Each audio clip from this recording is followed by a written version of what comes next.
but too often, and this is probably true on both parties, we have all these positions, precinct committee members, and all these other positions, and too often those are positions that are on a paper, or people come to a meeting and vote. But in the old days, all those jobs used to actually work the precinct. They'd get to know their neighbors. They talked to them long before the campaign started, so when they called later, people knew who they were. And what we're going to do is try and activate that again so we have a working infrastructure. Now, we win in the presidential years because there's some natural excitement, but that infrastructure is very important. If it's working well in the non-presidential years, that's how you'll build your stable results as opposed to what we've seen where we have a fall-off. So to have an infrastructure that's not just a database of names, but people working very hard every single day is critically important, and we're going to work very hard to build that. Sure, but Senator Brown mentioned some concerns about conflict of interest, ethics policies, governance. What do you have in mind on those issues? I'd say we've been very clear. You know, in my whole history in office, and I was clear in this campaign against Mike DeWine. We will run a high-integrity organization. I'm not an insider to this party. I'm an outsider. We'll come in. We'll bring fresh eyes. I think some of that stuff is honestly more rumors than fact, but we'll get in there. We will look into every relationship and make sure the decisions are being made, who can provide the best service.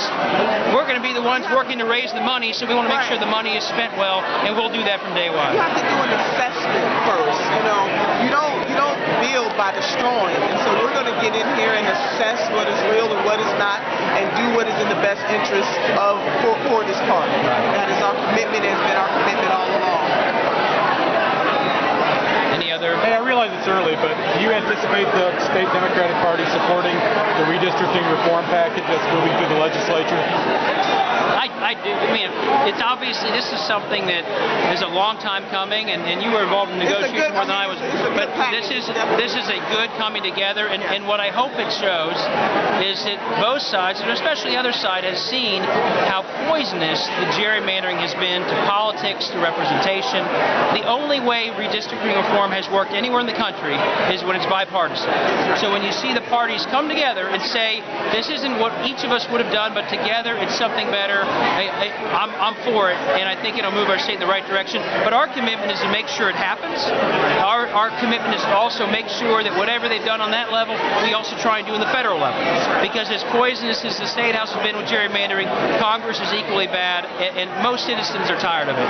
Senator, our state is certainly conservative by design and not by desire. And what we were able to accomplish in the legislature, the overwhelming majority in both chambers voted for this because it is much better than what we have in order to push forward. And David is right, we have to deal with the congressional lines as well. But one of the things we are going to do is lean to our state elected officials even more than they have been in the past, because we have been on the battlefield in the state, and we got to make sure that we lift up the Democrats who are in that legislature fighting the battle every single day for the working women and men of this great state. But what we have done in redistricting reform is a beginning.